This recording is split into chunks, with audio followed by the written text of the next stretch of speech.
ഭാരതി രാജയുടെ ഓർമ്മയിൽ മൂന്നാർ. മഴ നനഞ്ഞ് മൂന്നാർ കാഴ്ചകൾ ആസ്വദിച്ച കലാകാരൻ. ഇടുക്കിയുടെ തമിഴ്നാടൻ അതിർത്തി ജില്ലയായ തേനിക്കാരനായ അനുഗ്രഹീത കലാകാരന് ഇടുക്കിയുമായി അഭേദ്യ ബന്ധമുണ്ട്.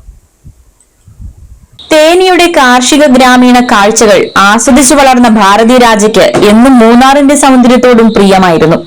2006 മൂന്നാർ മേളയുടെ സാംസ്കാരിക സമ്മേളനത്തിന്റെ ഉദ്ഘാടകനായി എത്തിയപ്പോൾ ഒരു നാട് മുഴുവൻ ഒന്നുചേർന്നാണ് ഭാരതി രാജ എന്ന തേനിയുടെ ചിന്നസ്വാമിയെ വരവേറ്റത്.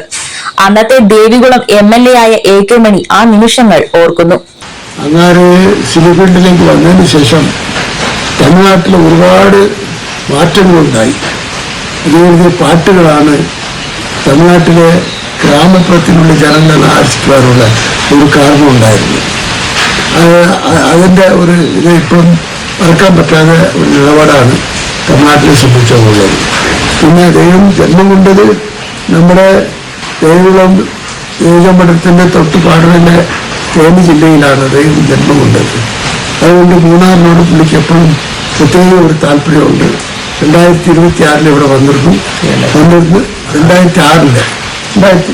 ഇവിടെ വന്നിരുന്നു. 2006 ഇവിടെ വന്നിരുന്നു. മേള ഉദ്ഘാടനം ചെയ്യാനായിട്ട് വന്നിരുന്നു. വാഹനത്തിൽ കയറാതെ മഴ നനഞ്ഞ് മൂന്നാർ കാഴ്ചകൾ ആസ്വദിച്ചായിരുന്നു ഭാരതി രാജയുടെ നടത്തം. പ്രസംഗത്തിൽ മൂന്നാറിന്റെ സൗന്ദര്യത്തെ പുകഴ്ത്തി. അതുവരെ മൂന്നാറിലെത്താൻ സാധിക്കാതിരുന്നതിന്റെ ദുഃഖം പങ്കുവച്ചു.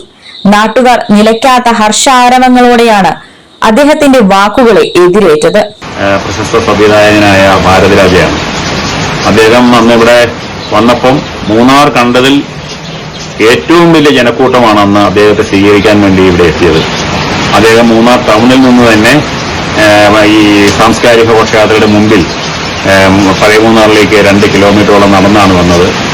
തുടങ്ങിയപ്പോൾ തന്നെ ശക്തമായ മഴയുണ്ടായി. പക്ഷേ അദ്ദേഹം ആ മഴ പോലും വകവയ്ക്കാതെ ആണ് അവിടെ വന്ന് ഈ ഉദ്ഘാടനം നിർവഹിച്ചത്.